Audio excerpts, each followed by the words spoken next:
Olá, família!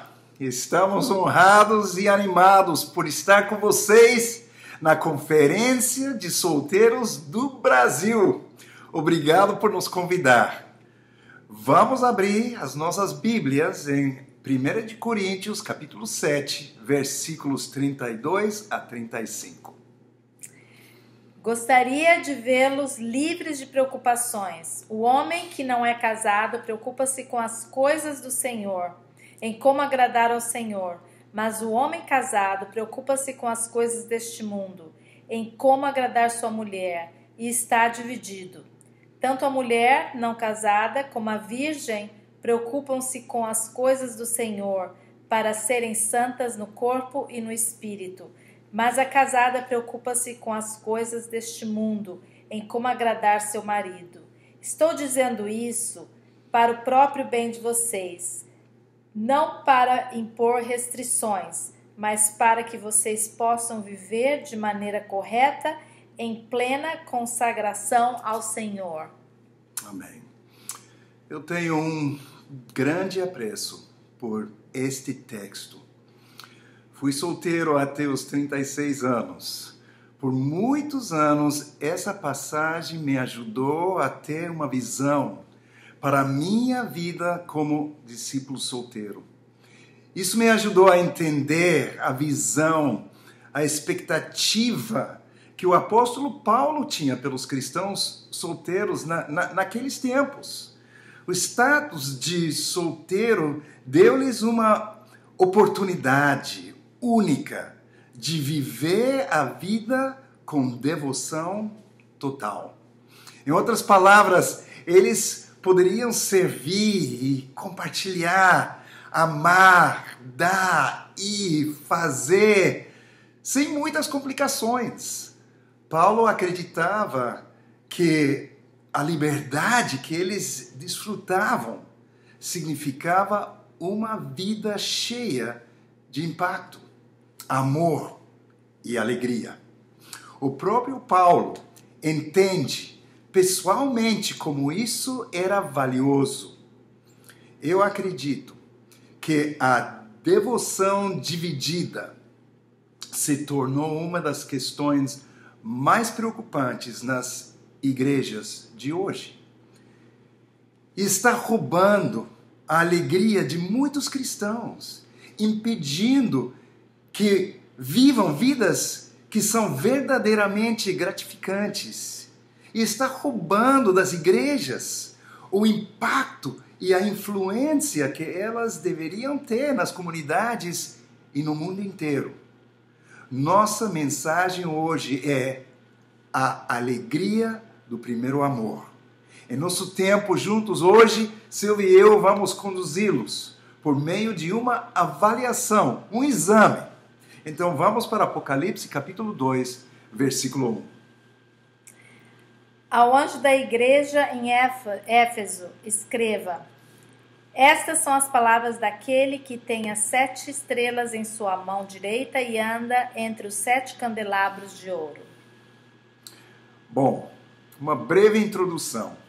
Estas são as palavras de Jesus às 7 igrejas na Ásia Menor. E ele começa se dirigindo à igreja em Éfeso. A carta começa com uma declaração. Jesus diz que ele anda no meio dos 7 candelabros, que são as 7 igrejas. Ele está presente, ele está próximo. Ele quer que as igrejas saibam disso. Ele quer que saibamos que está cumprindo as promessas que nos fez enquanto ainda estava na terra. Eu estarei sempre com você. Mateus 28, versículo 20. Agora vamos para Apocalipse 2, versículos 2, 3 e versículo 6. Conheço as suas obras, o seu trabalho árduo e a sua perseverança. Sei que você não pode tolerar homens maus, que pôs à prova os que dizem ser apóstolos, mas não são, e descobriu que eles eram impostores. Você tem perseverado e suportado sofrimentos por causa do meu nome e não tem desfalecido. Mas há uma coisa a seu favor. Você odeia as práticas dos nicolaítas, como eu também as odeio. Agora Jesus começa com sua avaliação. Eu sei, ele diz. Jesus está completamente ciente, tem conhecimento total. Ele nos conhece individualmente e coletivamente, como igreja, por dentro e por fora. E com esse conhecimento completo que Jesus, com esse conhecimento completo que Jesus começa com a sua avaliação. E ele começa com as coisas boas. Ele fala do seu trabalho árduo. Esta era uma igreja ativa e trabalhadora. Eles compartilhavam sua fé. Os historiadores dizem que havia como uns 25 mil cristãos em Éfeso, como 10% da população total. Jesus fala sobre sua perseverança. Agora pense nisso. O apóstolo Paulo, ele que plantou a igreja em Éfeso, você pode ver isso em Atos capítulo 19, e ele esteve lá por 2 anos e teve que sair fugido. Timóteo, a tradição diz que ele foi assassinado enquanto liderava a igreja em Éfeso. O apóstolo João, ele escreveu esta carta de Apocalipse enquanto estava exilado na ilha de Patmos, uns 100 quilômetros do litoral de Éfeso. Quer dizer que esta igreja conheceu pressão, dificuldade, tribulação, mas não se recuou. Também Jesus fala sobre como eles eram sérios sobre a palavra de Deus. Se alguém começava a ensinar besteira, coisas que não estavam na Bíblia, eles lidavam com isso fortemente. Tudo isso é tão impressionante. Se parássemos de ler aqui mesmo, diríamos, puxa, que igreja mais incrível. Mas Jesus vê muito mais, ele enxerga além da superfície. E ele revela o que ele vê. Fala a verdade. Todos nós amamos os elogios, certo? Mas quando ouvimos algumas críticas, é aí que a gente fica meio estranho, não? Os olhos começam a ficar pequenos, os lábios se fecham, os músculos ficam tensos e a linguagem corporal muda. Mas se queremos crescer como igreja ou individualmente, temos que aprender a abraçar a verdade como a verdade sobre nós. Há umas semanas atrás, minha querida amiga Denise Tangerino me ligou e me perguntou como eu estava. E eu respondi, estou bem. Então, com todo amor, ela fez umas observações. Sil, você não tem compartilhado escrituras que movem seu coração? Você não tem me contado sobre as pessoas que estão estudando a Bíblia com você? Você está bem mesmo? Eu não sinto seu ânimo. E eu respondi, é que eu estou muito absorvida e distraída com a venda da nossa casa. Mas sabe, depois que a gente desligou o telefone, eu fiquei eu fiquei pensando nesse questionamento e eu comecei uma autoavaliação e uma busca por um reavivamento. E eu estou muito, muito agradecida pelo amor e essa sincera preocupação que a Denise teve pela minha vida espiritual. Amém. Amém. Te amo muito, Bê. Só essa convicção de dar atenção às críticas construtivas e, aliás, de buscá-las para reconhecer melhor a condição do nosso coração. Só este Espírito é capaz de mudar a nossa vida, garantido. Agora vamos ler Apocalipse 2, versículo 4. Contra você, porém, tenho isso. Você abandonou o seu primeiro amor. Aqui vem a acusação. Você abandonou seu primeiro amor. A definição de abandonar: ir embora, deixar, desistir, retirar-se, descuidar, desamparar. Algo havia acontecido com o amor deles, dos cristãos de Éfeso. Não tinha a ver com seus esforços, com as suas ações, mas tinha a ver com o amor, o coração. E para Jesus isso é sério. Por quê? Por que é tão sério? Porque o amor é preeminente, é prioritário, é de extrema importância para Deus. O amor é o mais importante. Em Mateus 22, de 37 a 38, diz que nós devemos amar a Deus com todo o nosso coração, com a nossa mente, com a nossa força. É o primeiro e o maior, mais importante mandamento.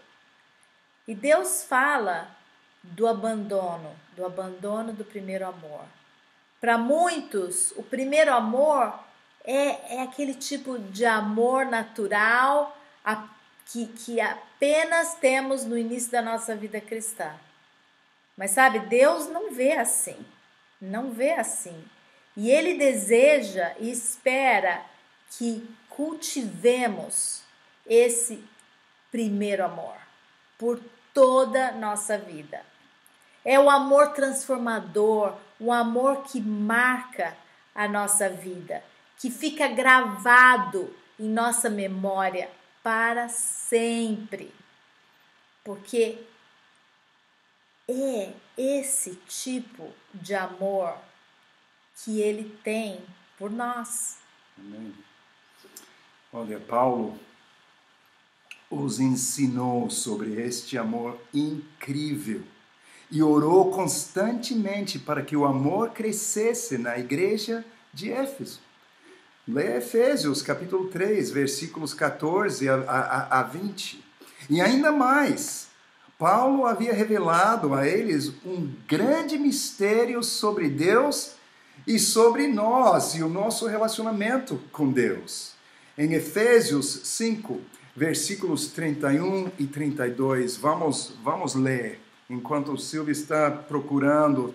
Esse é um texto sobre o casamento humano, mas aqui vem o mistério.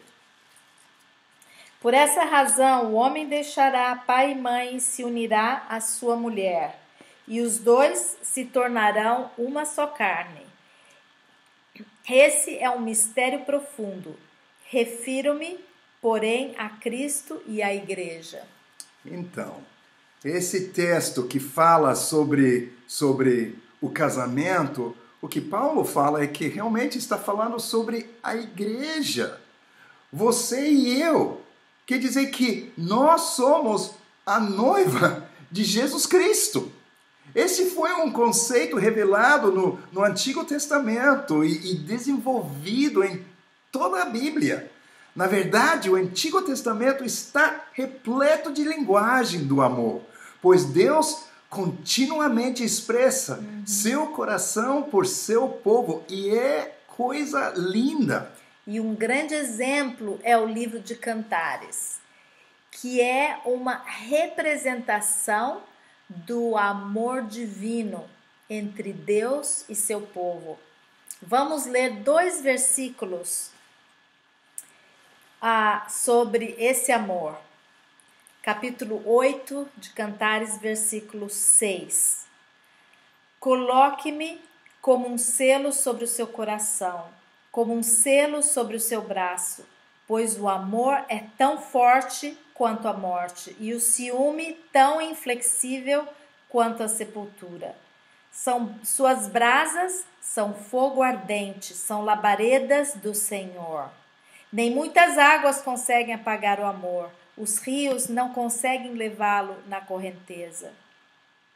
Se alguém oferecesse todas as riquezas da sua casa para adquirir o amor, seria totalmente desprezado. Uau!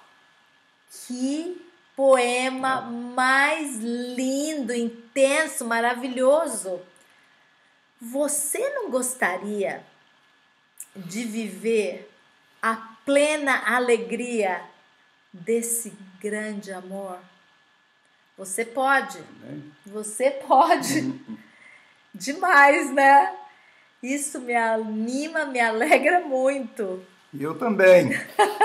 Agora, no capítulo 21 de Apocalipse, a Bíblia, na verdade, termina com um casamento. O nosso. E o casamento da igreja e Jesus. A igreja, a noiva lindamente vestida para o seu marido. Jesus, ele ama profundamente a igreja. E ele espera que a igreja o ame profundamente em troca. Estamos acostumados a pensar na igreja como uma família, ou um templo, um corpo, e tudo isso é bíblico, mas é importante pensar também na igreja como uma noiva. Jesus vê a igreja assim. Esta imagem nos ajuda a entender, a visualizar ainda mais profundamente o amor que Jesus tem por nós e o amor que devemos ter por Ele. Em nosso relacionamento com Ele deve haver uma expectativa, uma alegria, uma vibração, um entusiasmo, apreço, gratidão, intimidade, qualidades que caracterizam nossa caminhada com Deus e o nosso espírito como igreja. E Jesus é sensível a essas coisas. É algo que ele se preocupa profundamente. É algo que ele considera e avalia constantemente. Olha, eu vou contar para vocês uma história verídica. Para mim é conhecido como a grande conversa. Bom, depois de alguns anos de casado, Silvia me chama para conversar e ela me fez a pergunta: como você se sente em relação ao nosso casamento? E eu respondi: acho que o nosso casamento é bom. Esse é o problema, disse ela. Nosso casamento não bem assim, não bem assim. Foi assim, é assim que eu lembro.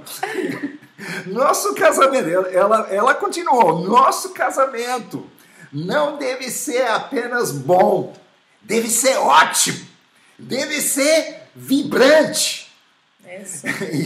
E a verdade é que a partir daí, um novo padrão foi introduzido em nosso relacionamento. O casamento vibrante. E é por isso que depois de mais de 30 anos, nós não somos apenas coabitantes na mesma casa.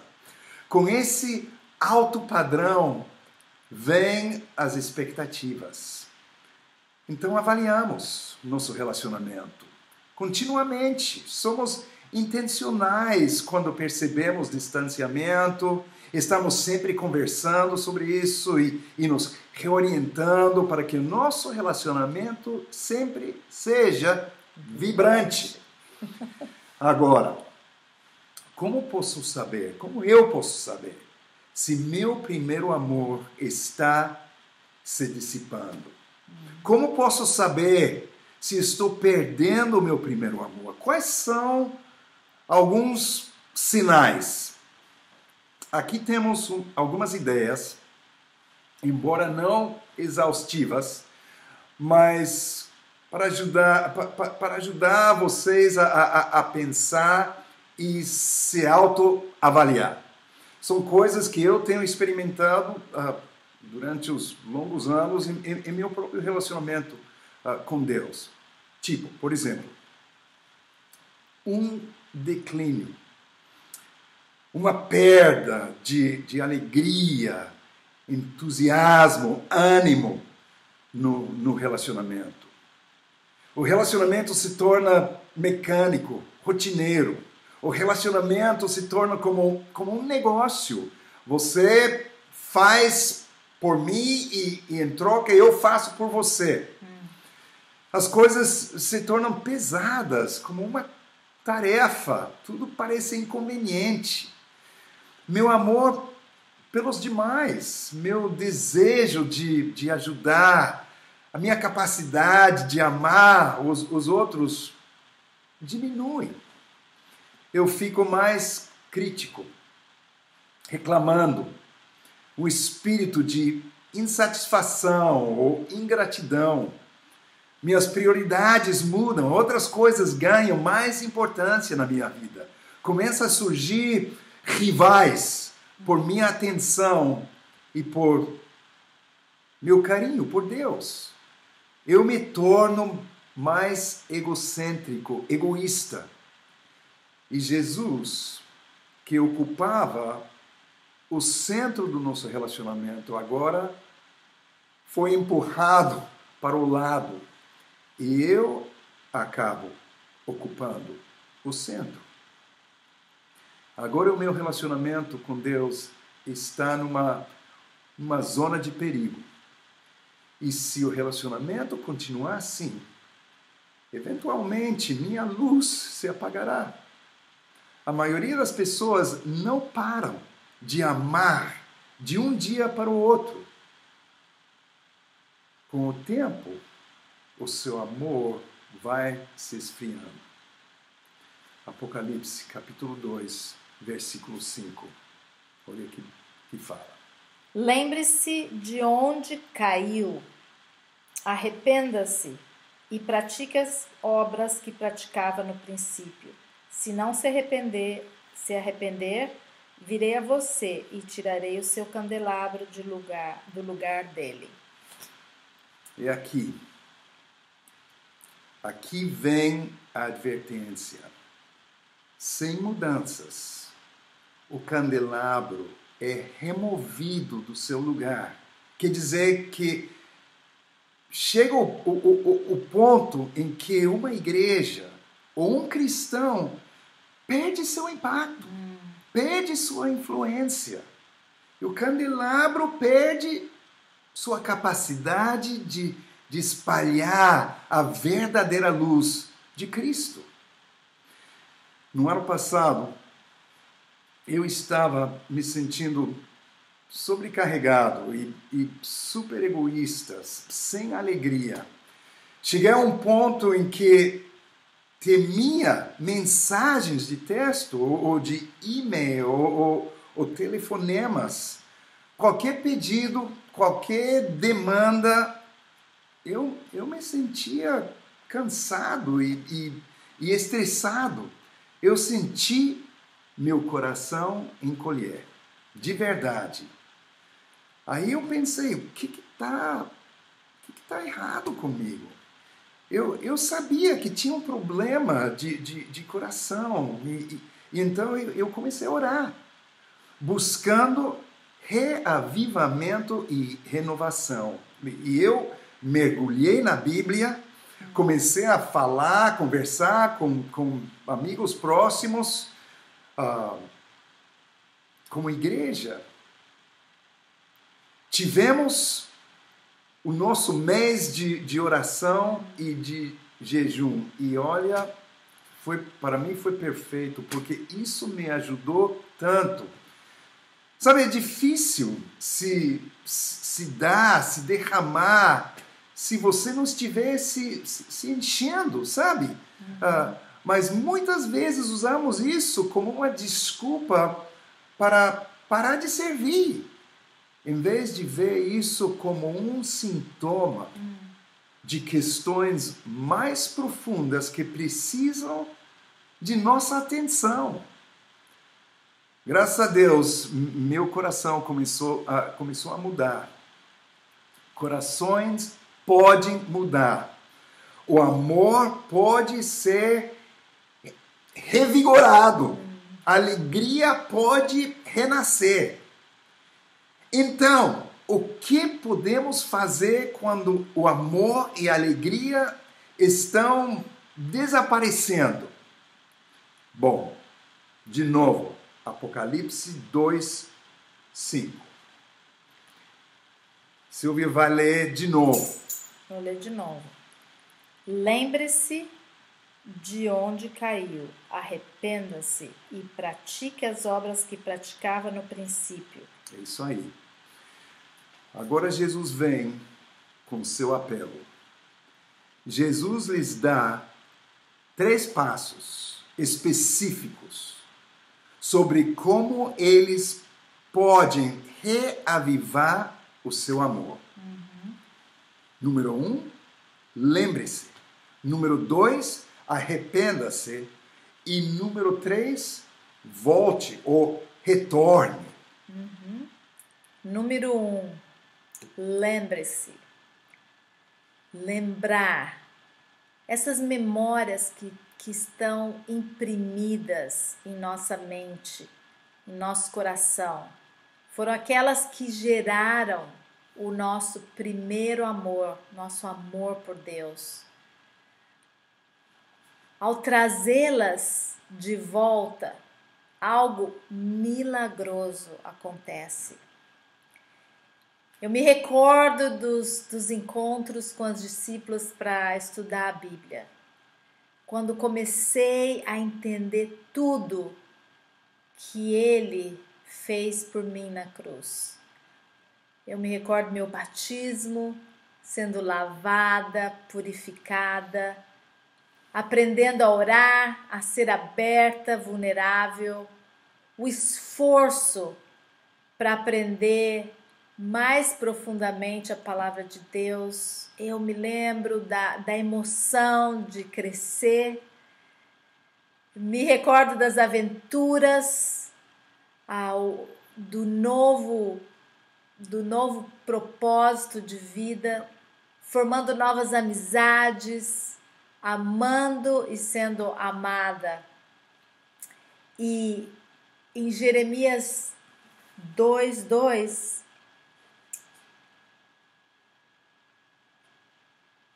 olha só essa escritura. Que escritura mais linda.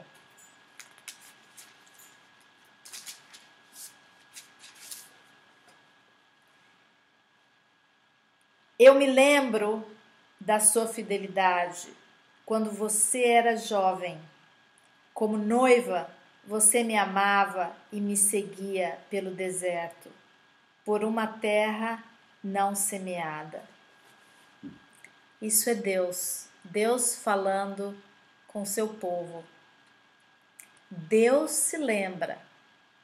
E você?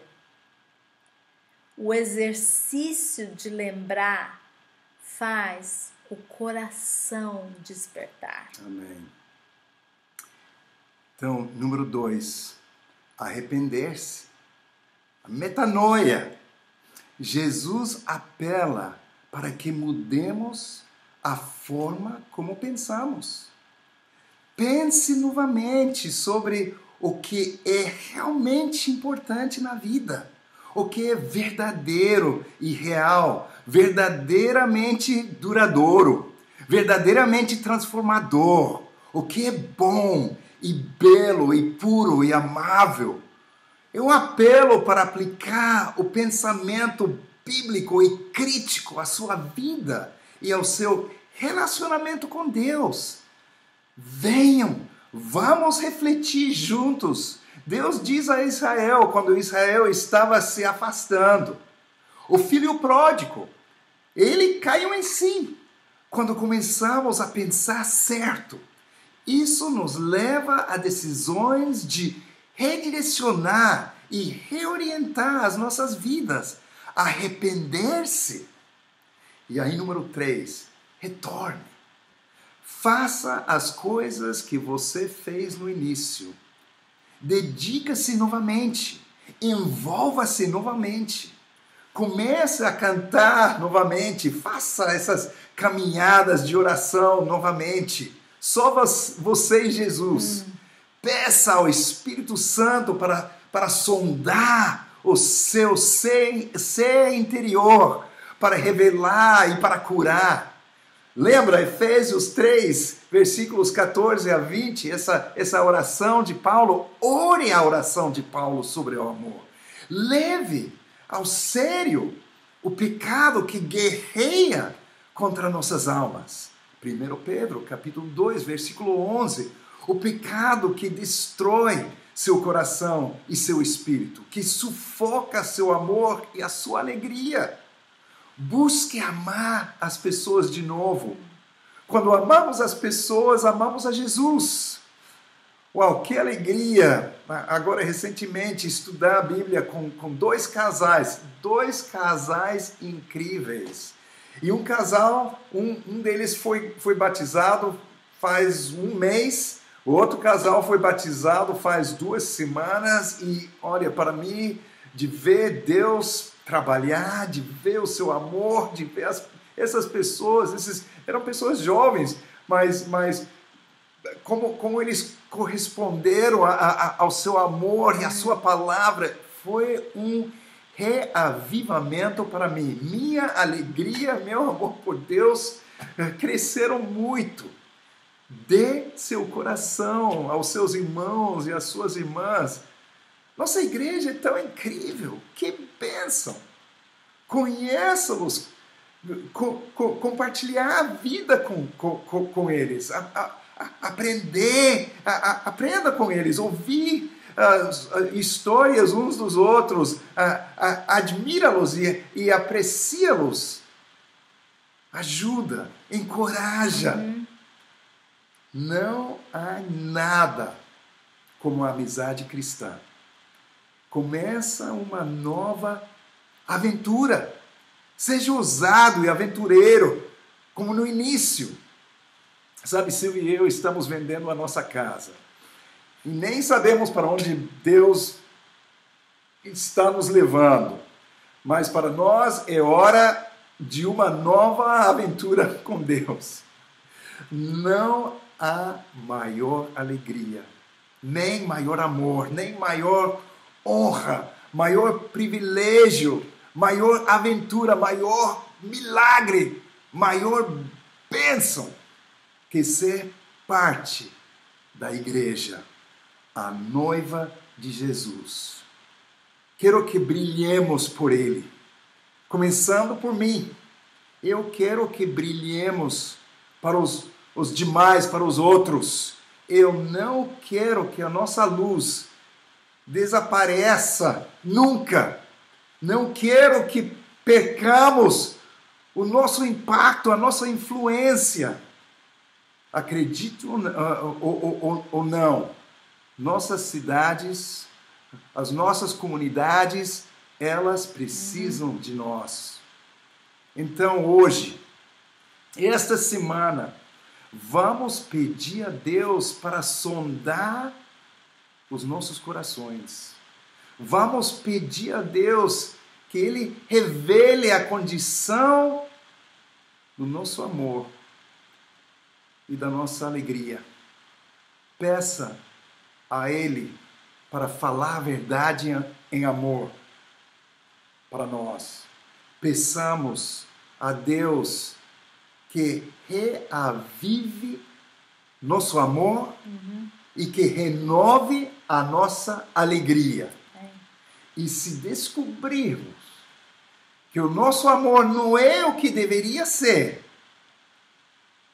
já sabemos o que fazer. Lembre-se, arrependa-se e retorne.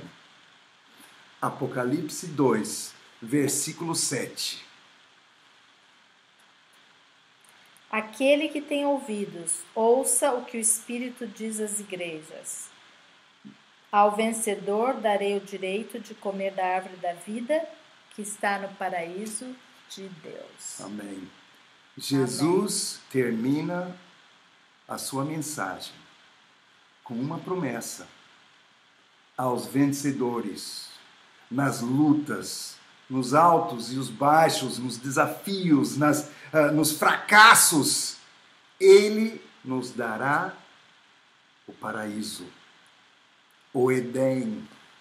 Éden é o lugar, é o espaço onde Deus e o seu povo, Jesus e sua noiva, passam a eternidade juntos, na alegria e no amor.